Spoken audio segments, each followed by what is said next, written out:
साथ Ayushi Sharma. Headline 24 news में आपका स्वागत है। आइए रुक करते हैं आज की तमाम खबरों पर। भोपाल भीम आर्मी के राष्ट्रीय अध्यक्ष विनय रतन द्वारा एक प्रेस कॉन्फ्रेंस राजधानी भोपाल के सर्किट हाउस में की गई, जिसमें उन्होंने बताया कि मध्य प्रदेश में ओबीसी समाज के हक अधिकारों को कुचलने के काम प्रदेश की भाजपा और मुख्यमंत्री शिवराज सिंह चौहान कर रहे हैं। ओबीसी के मुख्यमंत्री होने के बावजूद भी शिवराज सिंह चौहान ओबीसी समाज की पीड़ा नहीं समझ पा रहे हैं। उनकी सरकार नेमवार आदिवासी नरसंहार हत्या हुई है, उसमें भी भाई चंद्रशेखर आजाद जी यहाँ पर आए थे और लगभग लाखों की संख्या में लोग इकट्ठे हुए। देखिए, इतनी बड़ी घटना और सरकार का इतना ढीला रवैया, ये सोचनीय है कि आदिवासी समाज पर इतनी बड़ा अत्याचार हो जाता है और उसके लिए सिर्फ एक सीबीआई जांच की मांग की जाती है, वो नहीं होती। इसका कारण समझ में नहीं है क्या है, ये जातीय द्वेष नहीं तो क्या है। अभी आपने देखा होगा मध्य प्रदेश में लगातार कभी घोड़ी पर चढ़ने को लेकर, कभी किसी मामले को लेकर दलित आदिवासियों को लगातार टारगेट किया जा रहा है, बिल्कुल किया जा रहा है। देखिए, प्रदेश में किसी भी सरकार आती है, सरकार का काम ये होता है कि वो न्याय स्थापित करे। ये संविधान भी तो ये कहता है कि समाज के प्रत्येक वर्ग को सामाजिक, आर्थिक और राजनीतिक न्याय मिले, समानता मिले। वो सरकार स्थापित करने में नाकामयाब हो रही है। अभी आपने देखोगे विदिशा के अंदर एक काम हुआ है, एक कुआं था, उसमें भूस्खलन हुआ है जिससे कि बहुत सारे लोग वहाँ पर मर गए। देखिए, उस भूस्खलन का कारण हमें समझना पड़ेगा। जहाँ पर भी ऐसे जो पूर्व में कुएं या गड्ढे स्थापित हैं, तो सरकार उनको चिन्हित करे, चिन्हित करके कोई ऐसा उनका निर्धारण करे या तो उनको बंद कराए या कोई और व्यवस्था करे जिससे कि ऐसी घटना ना हो। उन लोगों के परिवारों को मुझे लगता है अब तक कोई आर्थिक सहायता भी नहीं, मदद भी नहीं मिल पाई। कुछ के परिवार तो ऐसे हैं कि जिनको जो लोग परिवार ही चलाते थे वही चले गए हैं, परिवार कैसे चलेंगे, ये बड़ा सवाल है। सरकार जो है ना, ढिलमुल रवैया जो है वो जनता के प्रति रख रही है, तो मुझे लगता है कि ऐसी सरकार को उखाड़ फेंकना इस देश से कारगर रहेगा, इस प्रदेश से कारगर। सर, ये बताइए, कांग्रेस भी कह रही है मैं आरक्षण के समर्थन में, बीजेपी भी कह रही है आरक्षण के समर्थन में।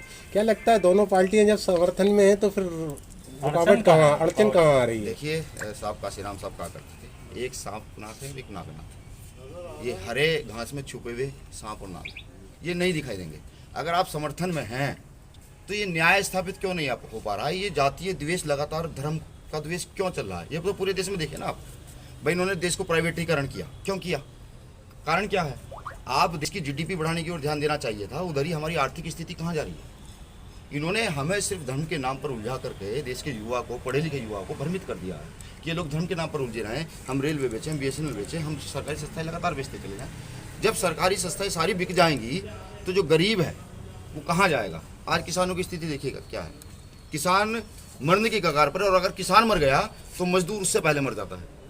भाई, हमारी आज भी 30 से 40% आबादी तो मजदूरी करती है ना, 20-25% आबादी किसानी करती है, 5% पूंजीपतियों के हाथ में सरकार खेल रही है। नहीं तो क्या कांग्रेस बीजेपी से मिली हुई है? हो सकता है भाई, इनकी इंटरनल रणनीति कुछ भी हो सकती है, लेकिन हमें ये पता है कि ये दोनों लोग जो है ना, बहुजनों का भला नहीं चाहते हैं। ये नहीं चाहते कि इनको सामाजिक, आर्थिक और राजनीतिक न्याय मिले या वो स्थापित हो। भीम आर्मी भी तो कई दिनों से बनी हुई है, लेकिन कहाँ पर क्या काम किया है उन्होंने? देखिए, भीम आर्मी आप पूरे देश में जाकर देखिए। मैं ये नहीं कहूँगा कि मीडिया के माध्यम से आपको पता लग जाएगा। आप सर्वे कीजिए, आप मध्य प्रदेश का सर्वे कीजिए, आप यूपी बिहार का सर्वे कीजिए, जहाँ जहाँ भीम आर्मी है। जैसे अभी केरल की मैं आपको घटना बताता हूँ। केरल में घटना घटी थी, पिछले 26 साल से कॉर्पोरेट विभाग के अंडर कोई ज़मीन थी, उस पर एक गेट लगा हुआ था, चारों तरफ की बाउंड्री हुई है, बहुत बड़ी ज़मीन है। वहाँ पर 40 परिवार रहा करते थे। पिछले 26 साल से उस गेट को तोड़ने की हिम्मत नहीं कोई कर पाया। एक गर्भवती महिला को भी अगर जाना होता था तो 2 किलोमीटर दूर एक गार्ड बैठता, उसके पास जाना था, उसको बुलाकर लाना था, एक ताला खोलना था जब जाना था, या फिर वो 4-5 फुट की दीवार को कूद कर जाना था। भीम आर्मी ने वो दीवार तोड़ दी 26 साल के बाद। पूरे दक्षिण भारत में ना इसका एक बड़ा मैसेज गया कि भाई, क्योंकि वो 40 परिवार जो हैं वो कौन है? वो कोई विदेश से आए हुए लोग तो नहीं है, वो भारतीय है ना, तो उनको भी पानी का अधिकार है, उनको भी सड़क का अधिकार है, उनको चलने का अधिकार है, उनको रास्ते का अधिकार है। ये कॉन्स्टिट्यूशन हमें आज़ादी देता है। और अगर सरकार उस चीज़ को स्थापित नहीं कर पाती, ऐसे छोटे छोटे मुद्दे आप प्रत्येक प्रदेश में जब जाएंगे, घूमेंगे, तो पता लगेगा। जो छोटी घटनाएं होती है, किसी की ज़मीन पर कब्जा, छेड़छाड़, मारपीट, हत्याएं, मर्डर, जिनके मुकदमे दर्ज नहीं होते। मनीषा वाल्मीकि का केस आपने सब लोगों ने देखा, वो बहुत चर्चित केस रहा है। लेकिन उसमें ये समझिए कि कार्रवाई कब स्टार्ट हुई, जब भीम आर्मी कूदी और एक बड़ा मूवमेंट तो पूरे देश में खड़ा हो कि नहीं, ये गलत है। देखिए, गलत की आवाज़ को बुलंद करना ही भीम आर्मी का काम है, आजाद समाज पार्टी का काम है। ये काम पूरी मजबूती से करना, लगातार करते रहें।